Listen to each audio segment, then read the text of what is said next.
जय माता दी दोस्तों, आज हम देवी कवच करेंगे, दुर्गा कवच। जय माता दी। ओम चंडिका देवी को नमस्कार है। मार्कंडेय जी ने कहा, पितामह जो इस संसार में परम गोपनीय तथा सब मनुष्यों की सब प्रकार से रक्षा करने वाला है और उसको जो अब तक आपने दूसरे किसी के सामने प्रकट नहीं किया हो, ऐसा कोई साधन बतलाइए। ब्रह्मा जी बोले, ब्राह्मण ऐसा साधन तो एक देवी का कवच ही है, जो गोपनीय से भी परम गोपनीय है, पवित्र संपूर्ण प्राणियों का उपकार करने वाला है। हे महामुने, उसे श्रवण करो। देवी की 9 मूर्तियां हैं, जिन्हें नव दुर्गा कहते हैं। उनके अलग अलग नाम बतलाए गए हैं। प्रथम नाम शैलपुत्री, दूसरी मूर्ति का नाम ब्रह्मचारिणी, तीसरा स्वरूप चंद्रघंटा के नाम से प्रसिद्ध है, चौथी मूर्ति का नाम कुष्मांडा है कहते हैं, पांचवी दुर्गा का नाम स्कंद माता, देवी के छठे रूप को कात्यायनी कहते हैं, सातवां कालरात्रि और आठवां स्वरूप महागौरी के नाम से प्रसिद्ध है। नव दुर्गा का नाम सिद्धिदात्री है। ये सब नाम सर्वज्ञ महात्मा वेद भगवान के द्वारा ही प्रतिपादित हुए हैं। जो मनुष्य अग्नि में जल रहा हो, रणभूमियों में शत्रुओं से घिर गया हो, विषम संकट में फंस गया हो तथा इस प्रकार भय से आतुर होकर जो भगवती दुर्गा की शरण में प्राप्त हुआ हो, उनका कभी कोई अमंगल नहीं होता। युद्ध के समय संकट पड़ने पर भी उनके ऊपर कोई विपत्ति नहीं दिखाई देती। उन्हें शोक, दुख और भय की प्राप्ति नहीं होती। जिन्होंने भक्ति पूर्वक देवी का स्मरण किया है, उसका निश्चय ही अद्भुत होता है। हे देवेश्वरी, जो तुम्हारा चिंतन करते हैं उनकी तुम निसंदेह रक्षा करती हो। चामुंडा देवी प्रेत पर आरूढ़ होती हैं, वाराही भैंसे पर सवारी करती हैं, इंद्री का वाहन ऐरावत है, वैष्णवी देवी गरुड़ ही आसन जमाती हैं, महेश्वरी वृषभ पर आरूढ़ होती हैं, कुमारी का वाहन मयूर है, भगवान विष्णु की प्रियतमा लक्ष्मी देवी कमल के आसन पर विराजमान है, हाथों में कमंडल धारण किए हुए हैं। वृषभ पर आरूढ़ ईश्वरी देवी ने श्वेत रूप धारण कर रखा है। ब्राह्मणी देवी हंस पर बैठी हुई हैं तथा सब प्रकार के आभूषणों से विशोभित हैं। इस प्रकार ये सभी माताएं सब प्रकार की योगेश्वरी से संपन्न हैं। इनके सिवा और भी बहुत सी देवियां हैं जो अनेक प्रकार के आभूषणों से शोभा से युक्त तथा नाना प्रकार के रत्नों से सुशोभित हैं। ये संपूर्ण देवियां क्रोध में भरी हुई हैं और अपने रक्षा के लिए रथ पर बैठी दिखाई देती हैं। ये शंख, चक्र, गदा, शक्ति, हल और मूसल, खैटक, तोमर, परुष तथा पाश, कुंत और त्रिशूल एवं उत्तम शार्ड, धनुष आदि अस्त्र शस्त्र अपने हाथों में धारण करती हैं। दैत्यों के शरीर का नाश करना, भक्तों को अभय दान देना, देवताओं का कल्याण करना, यही इनके शस्त्र धारण का उद्देश्य है। महान रौद्र, अत्यंत घोर पराक्रम, महान बल और महान उत्साह वाली देवी, तुम महान भय का नाश करने वाली हो, तुम्हें नमस्कार है। तुम्हारी ओर देखना भी कठिन है। शत्रुओं का भय बढ़ाने वाली जगदम्बिके, मेरी रक्षा करो। पूर्व दिशा में इंद्र शक्ति मेरी रक्षा करे। अग्नि कोण में अग्नि शक्ति, दक्षिण दिशा में वाराही, नैऋत्य कोण में खड़ग धारिणी मेरी रक्षा करे। पश्चिम दिशा में वारुणी और वायव्य कोण में मृग सवारी करने वाली देवी रक्षा करे।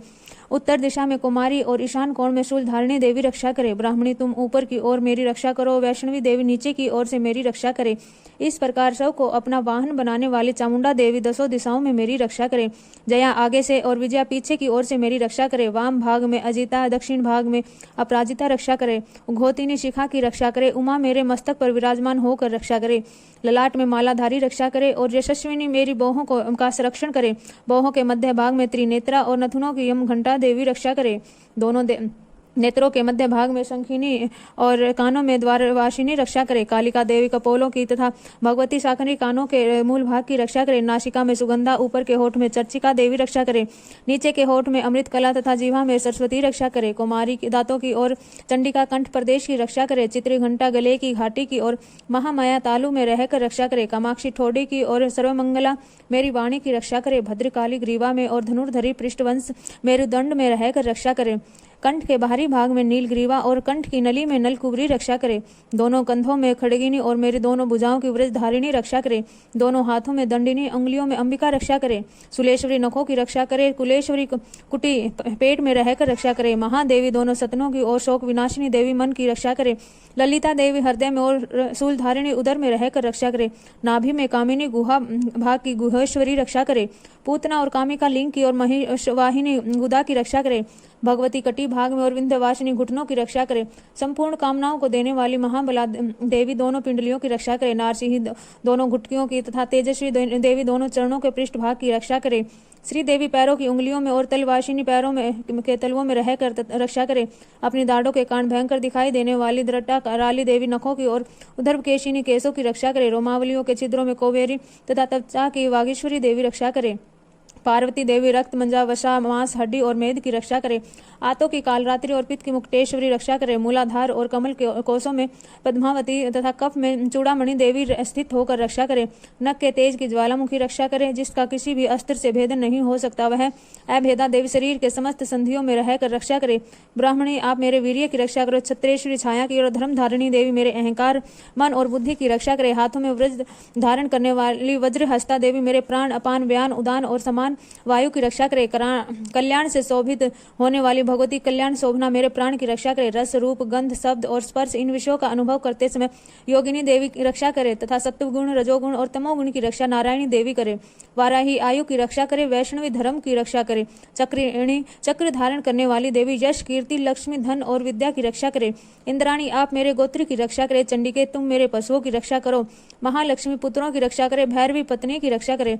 मेरे पति की सुपता तथा मार्ग की सेमेक्षरी रक्षा करे। राजा के दरबार में महालक्ष्मी रक्षा करे तथा सब और व्याप्त रहने वाली विजया देवी संपूर्ण भयों से मेरी रक्षा करे।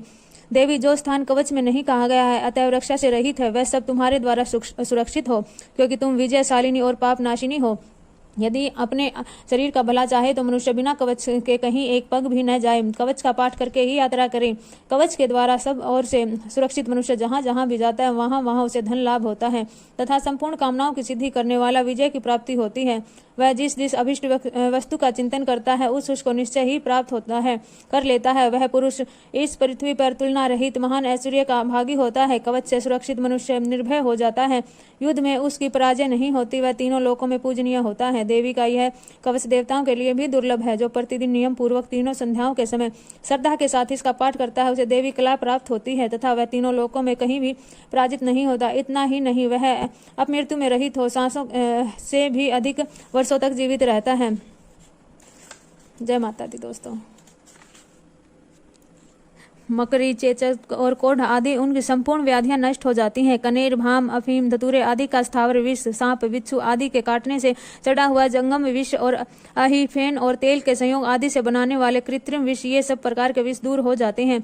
उनका कोई असर नहीं होता। इस पृथ्वी पर मारण, मोहन और जितने अभिचारक प्रयोग होते हैं, इस प्रकार के जितने मंत्र यंत्र होते हैं, वे सब इस कवच को हृदय में धारण कर लेने पर मनुष्य को देखते ही नष्ट हो जाते हैं। ये ही नहीं, पृथ्वी पर विचरने वाले ग्राम देवता, आकाशचारी देव, विशेष जल के संबंध से प्रकट होने वाले गण, उपदेश मात्र से सिद्ध होने वाले निम्न कोटि के देवता, अपने जन्म के साथ प्रकट होने वाले देवता, कुल देवता, माला, कंठमाला, डाकिनी, शाकिनी, अंतरिक्ष में विचरने वाले अत्यंत बलवती भयानक डाकिनियां, ग्रह, भूत, पिशाच, यक्ष, गंधर्व, राक्षस, ब्रह्म राक्षस, बेताल, कुष्मांडा और भैरव आदि अनिष्ट कारक देवता भी हृदय में कवच धारण किए रहने पर उस मनुष्य को देखते ही भाग जाते हैं।